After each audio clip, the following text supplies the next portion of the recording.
Alhamdulillahi Rabbil Alamin. Wassalatu wassalamu ala nabiyina Muhammad wa ala alihi wa sahbihi ajma'in. Fatiha сүресінің түшүндүрмөсүн Шейх Фаузандын шархы менен өтөбүз, улантабыз. Кече баштаганбыз. Кече жалпы сөз кылганбыз. Фатиха сүрөсүндө 7 аяттан турат. Бул сүрөнүн артыкчылыгы, бул сүрө Курандагы эң башкы бетинде турат. Фатиха деп аттарын атадык, рукуя деп дем сала турган касиети бар, дем салына турган сүрө менен. Шифа дедик. Бул намаздын рүкүнүнө кирет. Фатихасыз намаз туура болбойт, кайрадан окуш керек болот. Көптөгөн жана Курандагы баардык маанилер ушул Фатиха сүрөсүнө кайтат. Фатиха сүрөсү бул Курандын энеси, Курандын башы деп айттык. Жана адам баласы Фатиха сүрөсүн парс намаз болобу, сүннөт болобу, нафил намаз болобу баардыгында окуйт. Ушундай жалпы сөздөр жана эмне камтыйт бул сүрөлөрдө. Ушулар боюнча жалпы таанышуу иретинде кабарладык. Бүгүн болсо улантабыз. Биринчи эле ушул Алхамдулиллахи Rabbil Alamin деп биринчи сүрөсүндө окуганда эле бул биринчи аятта Алла Тааламга болгон сүйүү камтыйт деп айтылат. Алла Тааламга болгон сүйүү камтыйт дейт. Аламдардын Роббиси болгон Аллах Тааламга мактоо болсун. Эмнесине мактайбыз? Эмнеге? Себеби неmatына. Алла Таалам эмнеге макталат экен? Алла Тааламдын бизге берген неmatына, жакшылыгына чексиз. Жана ошондой эле Алла Тааламдын Аллах болгон үчүн өзүнүн затына да макталат. Жана аттары үчүн да макталат.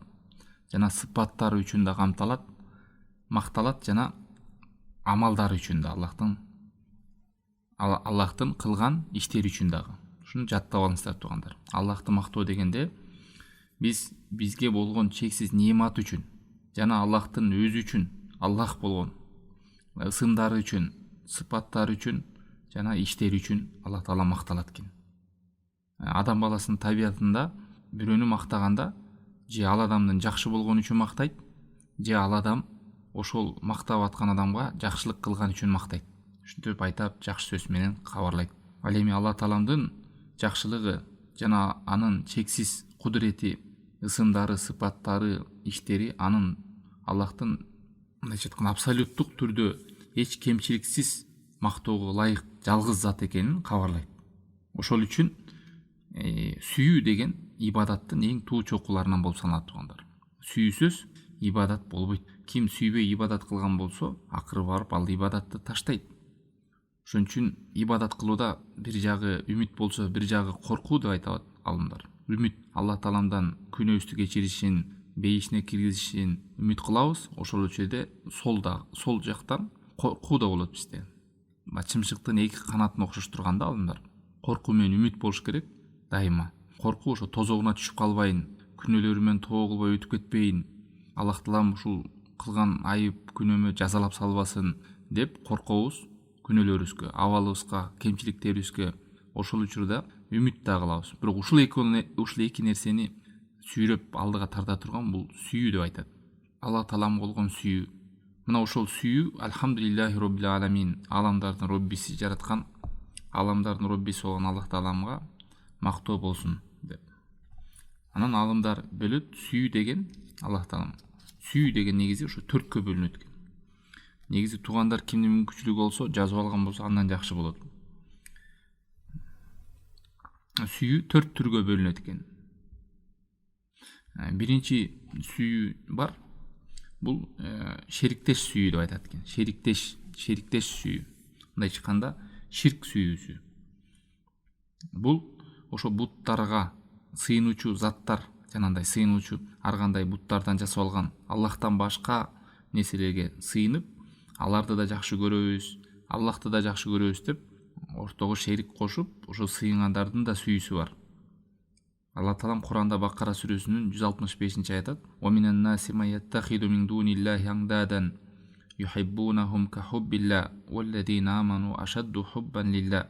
Адамдардын арасынан Аллахтан башканы теңдеш кылып алгандар бар. Алар аны Аллахты жакшы көргөндөй жакшы көрөт. Ал эми ыйман келтиргендер Аллах тааламды андан да катуу жакшы көрөт. Лианна махаббатахум махабба таухид вал ихлас. Себеби момундардын сүйүүсү Аллах тааламды чыныгы сүйүү менен сүйөт. Жана жалгыз өзүн гана сүйөт. Андай сүйүүгө эч кимди теңебейт. Жана ихлас менен сүйөт. Аллах тааламга сыйынгандай башка эч кимге сыйынбайт. Аллахтан башка эч ким сыйынбайт. Момундардын сүйүүсү бул чыныгы ихлас сүйүүсү, ал эми мушриктердин сүйүүсү шериктеш сүйүү. Аллахты да жакшы көрөбүз дейт, жана сыйынып аткан буттарындагы ортомчу немелерин дагы эмне кылат? Аларды да жакшы көрөбүз дейт. Бул Аллах сактасын, бул мындай сүйүү боло турган болсо, бул ширк сүйүү. Ширк ушул сүйүү менен да ширкке түшөт. Кээ бир адамдар жаңылышат, ширк десе эле Кудайдын баласы бар, же ушу рубубияда болгон ширк делесин, ушул сүйүү менен дагы адам ширк кылып алат. Аллах тааламга арналуучу сүйүүнү башка бир махлукаттарга арнаса, бул дагы ширк сүйүүгө кетет. Ушул буттарды сыйынып аткан идолдоруна ошолорун Аллага теңдеп алган үчүн жана аны жакшы көрөт дейт. Жакшы көрүшөт алар. Кадимки Аллахты жакшы көргөндөй дейт. Биз теңеп атат да, сүйүүдө теңеп атат. Ширк деген ошол да. Көптөр сурай берет го, ширк эмне? Ширк ушул теңөө. Кудай тааламга тиешелүү касиеттер бар. Ошол касиеттерди башка бир махлукаттарга теңөө. Кудайдан үмүт кылгандай башкадан үмүт кылуу, Кудайды сүйгөндөй башканы дагы ошондой сүйүү, Кудайдан корккондой башкадан коркуу. Мына ушунун баардыгы ширк болот. Үмүттөгү ширк, коркуудагы ширк, сүйүүдөгү ширк, Аллах сактасын. Ошо сүйүү дегенде 4кө бөлүнөт дедик. Биринчи бөлүгү ширк сүйүү. Муну азыр айтып өттүк. Бул аят Бакара 165 аят. Экинчи сүйүү бар, бул арам сүйүү. Аллах сактасын. Бул арам мындай сүйүү. Биринчи ширк болсо, экинчиси мындай сүйүү арам болот. Вахия махаббату ма юбгидухуллах субханаху азза ва джал минал мамнуат вал манхият вал мухаррамат ва мин далика махаббатул мушрикин вал куффар. Арам сүйүү кандай болот? Бул Аллах таалам жаман көргөн, Аллах таалам жек көргөн нерселерди,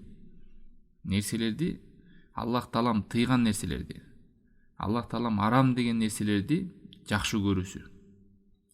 Адам ушул нерсени жакшы көргөн болсо, арам болот бул сүйүү. Аллах сактасын. Бул сүйүү арам. Эмнеге? Аллах таалам жек көрөт. Эмнени жек көрөт? Аллах өзү арам кылган нерселерди, мисалы арак, кредит, ушул ширк кылууну, капырларды, Кудайга тоң моюндук кылгандарды, Кудайга ишенбегендерди, Аллах тыйган нерселерди, ушунун баардыгын Аллах жаман көрөт. Ким аны аткара турган болсо. Бирок ошол аткарып аткандарды, ошол арам нерселерди жасап аткан адамдарды жакшы көрүү, же ошол тыйган нерселерди жакшы көрүү, бул дагы арам сүйүү болот. Аллах аракты арам кылдыбы? Бирок аракты жакшы көрсө. Аллах таалам жыныстык катнашты арам кылдыбы? Зина аркылуу, никес. Ошону жакшы көрсө, бузукулуктардын баарын Алла таалам арам кылдыбы? Адам бузукулукту самап каалап турган болсо, Аллах сактасын, бул мындай сүйүүсү, ушундай жакшы көрүүсү, бул арам сүйүү болот. Үчүнчү сүйүү бар. Сүйүүнүн үчүнчү түрү бул табияттагы адамдын табигый сүйүүсү. Бул кадимки адамдын өзүнүн балдарын, ата-энесин, аялын, досторун сүйүү. Бул сүйүү үчүн адам айыпталбайт. Бирок бир жерден коркмуч бар. Ушул табият сүйүү да кээде арам сүйүүгө алып барат. Кандай? Эгерде ошол ата-энесин, бала чакасын, досторун сүйүү аркылуу ошол сүйүү менен ошолорду ибадаттан тосо турган болсо. Бул деген эмне деген сөз? Бул деген мисалы баласын жакшы көрөт аябай. Анан ошол баласы айтат, ата бир арам жумушту талап кылат да. Мисалы кредит алып бериңиз мага дейт. Же мага арак алып бериңиз дейт, мисалы. Ушундай бир бузук. Анан ошол баласын көңүлүн сындырбайын, мага тарынбасын, же болбосо баласын шунчалык жакшы көрөт, шагын сындырбайын деп, ошол арам болгон нерсени баласынын көңүлү үчүн алып берип коет. Ошол нерсени Алла таалам арам кылганын билип турса дагы. Бул жерде эмне болду? Табигый сүйүүсү арам сүйүүгө айланды. Аллах сактасын. Себеби Кудай Таалам тыйган нерсеге баласын жакшы көргөндөн баласынын талабын аткарып койду. Ошол эле аялы да айтышы мүмкүн. Кашым жулуп, немен боеп, анан сыртка чыга берейин десе, аялын ошо жакшы көрүп, көңүлүн калтырбайын деп күнөө болгон ишке көчөгө ошондой кашын жулдуртуп, бет башын боетуп, күйөөсүнө көрүнбөй, чоо үчүн эркектерге көрүмчүгө уруксат берип койду. Мына ошол сыяктуу муну мисалдай берсе түрү көп. Айтор жакын жакшы көргөн жакын адамыңызды күнөө ишке же сиз аткарып коесуз, же сиздин алдыңызда жоопкерчиликте болсо, сиз уруксат берип коесуз, тыйганын билсеңиз дагы. Бул табият сүйүү. Эгер табигый жөн эле баланы жакшы көрүп, аялыңызды жакшы көрүп, атайын жакшы көрөсүз, ал нерседе күнөө жок, табигый сүйүү. Бирок ошол нерсе жана жогоруда айткандай болсо, анда арам сүйүүгө айланат, Алла сактасын. Төртүнчү сүйүү бар тууганда. Төртүнчү сүйүү бул важип сүйүү. Муну сизге важип болот. Ошондой сүйүш керек, жакшы көрүш керек. Бул Аллахтын кулдарын, мындай айтканда момун мусулмандарды Аллах үчүн жакшы көрүш керек. Эмнеге? Себеби алар Аллахтын кулдары, Кудайдын буйруктарын аткарып атат. Алланын кулдары, Аллах Таалам эмнени жакшы көргөн болсо, алар да жакшы көрөт. Аллах жаман көргөн нерсени алар да жаман көрөт. Аллах тыйган нерседен алар тыйылышат, буйруган нерседи аткарат. Мына ошон үчүн бул важип сүйүү. Айтат го хадисте, Пайгамбар саллаллаху алейхи вассалам хадис маанинде келет. Имандын эң бекем туткасы Аллах үчүн жакшы көрүү, Аллах үчүн жаман көрүү, Аллах үчүн берүү, Аллах үчүн тыюу деп. Бул дагы ошо имандын бекем туткаларынан. Мына ушул туугандар сүйүүнүн ошо 4 түрү ушул. Дагы кайталап коеюн, унутуп калгандар биринчиси ширк сүйүү деп айттык, түшүндүрүп бердик кандай экен. Экинчиси арам болгон сүйүү. Бул кандай болот экен, эстеп калдыңыздарбы? Үчүнчүсү табият сүйүү. Кээде табият сүйүү дагы арам сүйүүгө айланат турган учур бар дедик, аны кайбарладык. Анан төртүнчүсү важип болгон сүйүү. Важип деген сөз парс деген сөз. Кадимки Аллах Тааламдын душмандарын жаман көргөндөй эле Алланын аулияларын жакшы көрөсүз. Алланын буйругун аткарбай, бузук иштерди таркатып, ошолорго чакырып жүргөн адамдарды жүрөгүңүз менен жаман көрүү, бул дагы имандын белгиси. Жана Алланын буйругун аткарып, Кудайдын кулдары, мусулман момундарды жакшы көрүшүңүз, бул дагы имандын белгиси. Ошо альхамдулиллахи роббил аламин дегенде сүйүү бар дедик. Биз сүйүү деген бул Алла Тааламга болгон анын аттарына, затына, өзүнө, ысым сыпаттарына, Аллахтын бизге кылган чексиз нематтарына шүгүр кылабыз дедик. Андан кийин Ар-Рахмани Рахим дегенде бул Ар-Рахман деп ырайымдуу, Рахим деп мээримдүүнү айтат. Ар-Рахман деген бул кенен Алланын ырайымдуу сыпаты. Бул сыпат менен жалпы жер бетиндеги айбандар болобу, момун капыр болобу, ким болбосун баардыгына Алла Таалам өзүнүн ырайым менен ырыскысын берип, ырайым төгөт. Ал эми Рахим деген бул өзгөчө. Рахим деген сыпаты бул өзгөчө момундарга, мусулмандарга тиешелүү болот. Ар-Рахма деген ырайым бул жалпы махлукаттарга. Ал эми Алла Таалам мусулмандарды, момундарды жакшы көрүп, аларга өзгөчө мээримин төгүп, Рахим деген сыпат менен бөлөйт. Алымдар айтат, ошо Ар-Рахман Рахим дегенде бул аятта үмүт бар дейт. Эмнеге? Себеби дегенде ал жерден Аллах Тааламдын ырайымын сурап атабыз. Ырайымын үмүт кылып атабыз. Ырайымдуу жана мээримдүү деп. Ал эми Малики Яумиддин дегенде кыямат кайымдын падышасы деп айтканда ал жерде коркуу бар дейт. Коркуу бар. Себеби дегенде кыямат күнүндө Алла Таалам адамдарды күнөөсүнө жараша жазалайт. Сурак калат. Малики деген ошол падыша, Яумиддин деген ошол эсеп кысаптын берүүчү кыямат күнүнүн падышасы деп айтат. Алымдар айтат, эмнеге падыша деп аталды? Алла Таалам бул дүйнөдө деле падыша го, бирок кыямат кайымда эмне үчүн кыямат кайымдын падышасы деп атады дейт. Себеби дегенде бул дүйнөдө падышалар көп, бирок бул падышалар убактылуу падышалар. Кайсы бир чөлкөн белгилүү бир адамдар гана падыша, бирок ал падышалыгы толук падышалык эмес да. Же болбосо ал эрте бийликтен ажырайт, же өлүп ажырайт. Ал эми кыямат кайымда сурак болгондо эч ким падышамын деп айтпайт, башчымын деп айтпайт. Ошол жерде Алла Тааламдын мүлкү зохир деп анык айкын көрүнүп турат. А бул дүйнөдө падышалар көппүз деп айтат, көп түрү көп. Ошон үчүн кыямат кайымдын падышасы. Ушул жерде коркуу бар деп айтат. Жаңа эле айтпадыкпы? Биринчи Фатиха сүрөсүнүн Алхамдулиллахи роббил аламинде сүйүү бар, Ар-Рахманир Рахимде үмүт бар, Малик Яумиддин кыямат кайымдын падышасы дегенде коркуу бар. Эмнеге коркуу бар? Себеби дегенде биз коркобуз. Жаныбыз чыккандан кийин өлүп Алла Тааламга жолукканда абалыбыз кандай болот? Кандай абалда жазаланабыз? Күнөөлөрүбүз кечирилдиби? Сообуз көппү же күнөөбүз көппү? Барар жерибиз тозокпу же бейишпи? Алла Таалам кандай кылып эсеп кылсабызды алат? Ошол намаз окуганда ушуну эстейли туугандар. Малик Яумиддин дегенде кыямат кайымдын падышасы деген Алла Таалам кандай кылып мени жазалайт деп. Ар-Рахман Рахим деп атканда үмүт кылыңыз Кудайдан. Алла Таалам райымдуу, мээримдүү деп үмүт кылып, бейишин үмүт кылып, күнөөңүздү кечиришин үмүт кылып, Алхамдулиллахи роббил аламин деген эмнени эстеңиз? Ошо аламдардын жараткан Робби болгон мактоо, даңк, сана, сүйүү Аллах Таалам болгон. Эмнеге сүйөбүз Алла Тааламды? Ал бизди жаратты, рызкы берди. Анын ысым сыпаттары эгер таанышкан болсоңуз, андан да катуу сүйөбүз. Адам Алла Тааламды канчалык жакындан таанып билген сайын ошончолук сүйүүсү көбөйөт. Ошончолук коркусу да көбөйөт. Кыргызда айтат, тааныбас сыйлабас деп. Алла Таалам Куранда айтат, иннама яхшаллаха мин ибадихи ал-улама.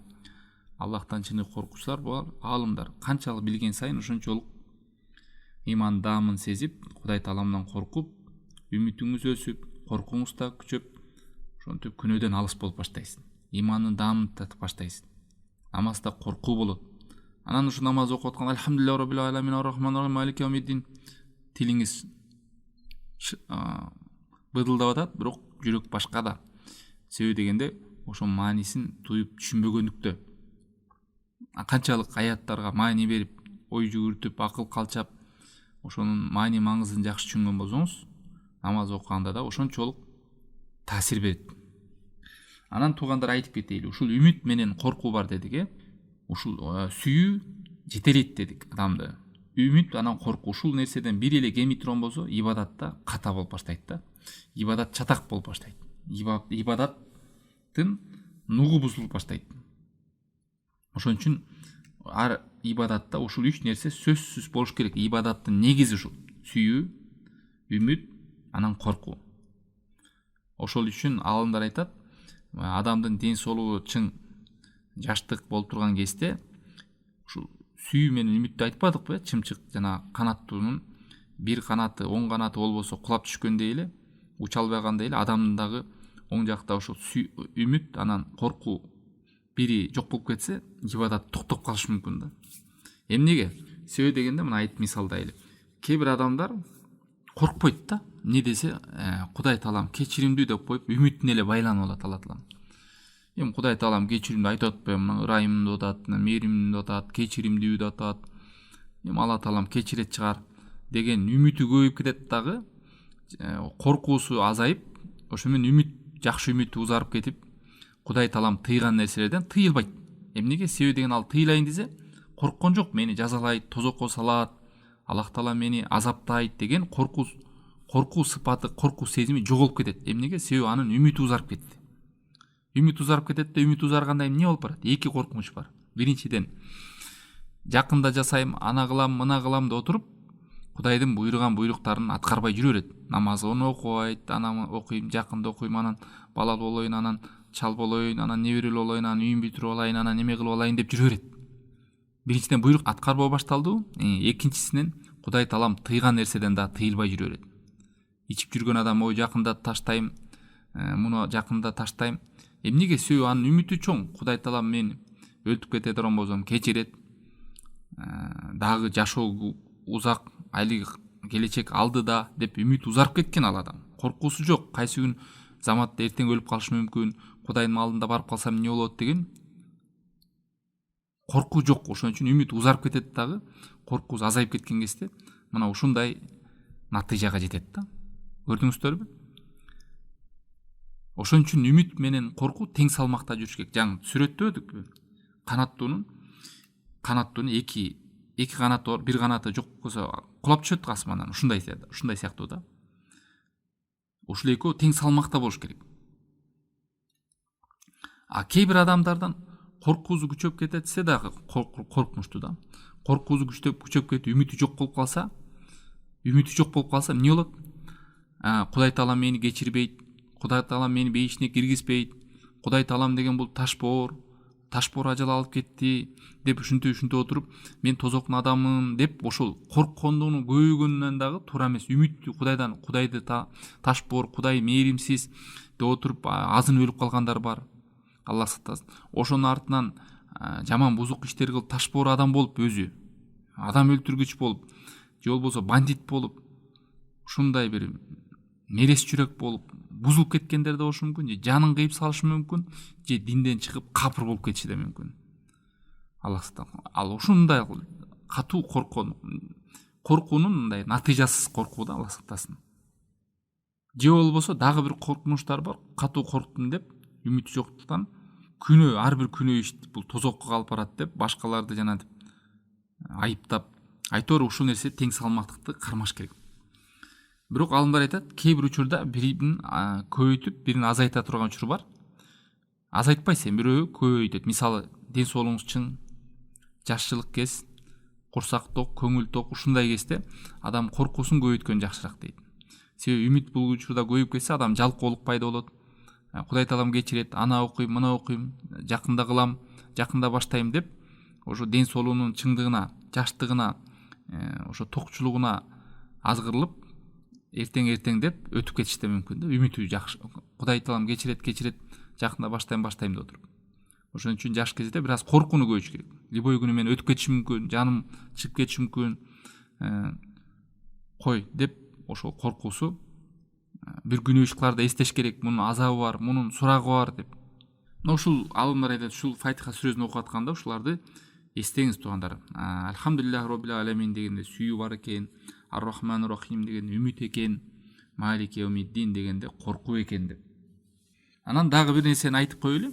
Мына дагы бир үмүттүн узаргандыгынын бир зыяндары. Мисалы, кээ бир адамдардан намазга кел, ибадатка кел, жакшылык иштерди жаса, Кудайдын буйруганын аткар, тыйгандан тыйыл десең, ушундай сөздөр жооп берет да. Мисалы, мынтип коюшат. Эң главный жүрөк таза болсо болду да депчи. Кудай Таалам боюнча жаман оюм жок, оюм жакшы, үмүтүм жакшы, ниетим түз деп коет да. Мына ошол дагы туура эмес түшүнүк да. Ошол үмүтү башка да. Адамдын жүрөгү таза болсо, ал сыртка чыгат. Адамдын денесинде бир кесим эт бар. Эгер ошо эт оңоло турган болсо, анда денеси оңолот. Кантип жүрөк таза болот? Эгерде Кудайдын буйругун аткарбаса, тыйгандан тыйылбаса. Жүрөктүн таза болгон белгиси иманда эле үчтө. Жүрөк менен ишенет, анан тили менен тастап айтат, анан денеси менен аткарат. Мына ошондо жүрөктүн таза экенин белгилейт. Ошол үмүт деген тарапта ката кетирген адамдардын түшүнүгү мына. Үмүт узарып кеткенден ушундай. Жүрөк таза болсо болду. Үмүтсүз шайтан деп коет анан. Үмүтү чоң да, үмүтү. Ошон үчүн жаңы эле айтканда, иман дегенде ушуну билели. Иман ансыз толук болбойт. Имандын ошол тил менен айтсаңыз, мен мусулман болдум, ла иляха иллаллах деп жүрөгүңүз менен Аллахка ишендиңиз. Анан ошону эми тастыктап амал менен аткарасыз. Анан тил менен айтып коюп, жүрөкмө ишенип коюп, бир амал менен кылбаса болбойт мындай. Ушуну эстеп калыңыздар туугандар. Сөзсүз ушу ибадаттын негизи дегенде ушул 3 нерсе камтыш керек экен. Сүйүү, үмүт жана коркуу. Хавариштер деп коет го, хавариштер деп азыркы игыл Сирияга чакырып ошондой адашкан тайпалар бар. ушулардагы сөздөрү менен алар биз катуу коркобуз деп адамдарды айыптап күнөө иш кыла турган болсо ошол тозокко түшөт, имандан чыгып кетет деп ошондой адашкан тайпалар да бар. Эгерде адам тек кана коркуу менен эле сыйына турган болсо Кудай Тааламга, анда ал ошол хаваричтерден болот. Эстеп калыңыздар туугандар. Эгерде үмүт менен гана сыйына турган болсо, ал муржиттерден болот. Муржиттер деген айттыгы жан, үмүт амалга таянбайт, амалы жок. Болду, үмүт, жакшы оюм бар, жүрөк таза болсо болду. Бирөөгө зыяным жок. Биз аны сураган жокпуз да чакырганда. Ал бирөөгө зыян кылбаганын, неме кылбаганын алада ошол адамдын акысы. Алланын акысы кайда? Кудай Таалам буйруган буйругун аткаруу, тыйгандан тыйылуу, коркуу менен гана сыйынган хаварич болот. Үмүт менен гана сыйынган муржит болот. Эгерде үмүт сүйүү менен гана сыйынса, анда суфий болот. Алла сактасын. Ошон үчүн айтат кээ бирлерде, ушул сөз ката да, кээ бирлер ушундай сөздү айтат. Мен дейт, Кудай Тааламга сыйынбаймын, тозогунан корккондугуман. Кудай Тааламга мен сыйынбаймын, бейишине суктанып кириш үчүн. Мен Кудай Тааламга болгон сүйүү менен гана сыйынам дейт. Бул жалган сөз да. Алла сактасын. Ушул сөз туура эмес сөз. Мен Кудай Тааламды сүйөм, ошон үчүн эле сыйынам деп. Жок, биз Кудай Тааламды сүйөбүз, жана Кудай Тааламдын азабынан, каарынан коркобуз, жана Кудай Тааламдын бейишине киргибиз келет. Аллах Тааламдын жүзүн көргүбүз келет, ыраазылыгын алгыбыз келет. Үмүтүбүз да бар. Ушу үч нерсени байлап туруп биз ушуну ибадаттын негизи деп туруп сыйынабыз. Пайгамбарлар да ошондой болгон. Анбия сүрөсүнүн мисал 90-аят: "Иннахум кану юсариуна фил хайрат ва ядуунана рагаба ва рахаба ва кану лана хашиин." Алар жакшылык иштерде жарышчу эле, жакшылык иштерде жана бизден дуа кылар эле деп Алла Таалам айтып атат пайгамбарлар. Не дейт? Бизден суранып дуа кылар эле, жалынып жалбарып. Коркуу менен, үмүт менен, калоо менен жана бизден коркчу эле деп атат. Үмүт менен коркууну ушул жерден да байлап атат. Анан келип алып бирөө, мен Кудайдан корккондугуман ибадат кылбайм, анан мен Кудай Тааламдан бейишине кириш үчүн ибадат кылбайм, мен Кудай Тааламды гана сүйөм деген бул сөз туура эмес сөз. Ушундай айтылып жүргөн сөздөр бар туугандар. Керек болсо адашкан тайпалардын китептеринде да ушул нерселер жазылган. Кудай буйрса, кийинки эртеңкибизде ошол иякана будува, иякана стаин деген жерден баштап улайбыз маниз. Бүгүн ушу Алхамдулиллахи роббил аламин, Ар-Рахманир Рахим, Малики Яумиддин деген 3 аяттын түшүндүрмөсүн жана бул аяттарда эмнелер камтыйт, кандай пайдалар бар, сүйүү дегенде ошо сүйүүнүн 4 түрү бар экен. Ошону жаттап алыңыздар туугандар. Илим деген бул жаттоо жана түшүнүү. Муну угуп калып кайра кулактан кайра чыгып кетип турган болсо, эртең намаз окуганда таасир бербейт. Түшүнүп калыш керек жана ошону эстеп калыш керек. Ар-Рахманир Рахим дегенде үмүт дедик, райымдуу, мээримдүү дегенде, Малики Яумиддин дегенде кыямат кайымдын падышасы болгон Алла Таалам. Бул жерде коркуу бар дедик. Жана эмне үчүн кыямат күнүндө падышасы деп аталды? Ошондо түшүндүрдүк. Райымдуу деген кимдерге тиешелүү? Жана мээримдүү деген кимдерге тиешелүү? Аны дагы өттүк, түшүндүрдүк. Алла Тааламды эмне үчүн биз сүйөбүз? Аны да өттүк. Маанисин, суроолор. Ушулардын баарына жооп бере алатырган болсоңуз, анда сиз сабакты түшүнгөн болосуз. Ушу Фатиха сүрөсүн бүткөндөн кийин бизде тест бар, тест. Ошону ислам жолунун расмий номерине катталып алган болсоңуздар, ошол жактан чыгарам, анан тестке катышып, өзүңүздүн түшүнгөн-түшүнбөгөнүңүздү текшерип, анан тесттин аягында туура жооптор, туура эмес жооптор деп чыгып калат. Ошо менен көрүп түшүнүп аласыздар да, канчалык деңгээлде туура түшүнгөнсүз. Бул өтүп аткан түшүндүрмөлөр Шейх Солих Аль-Фаузан хафизахулла азыркы учурдун чоң аалымдары, залкар аалымдары, улуу аалымдар. Ошол шейхтин китеби менен, шархы менен өтүп атабыз.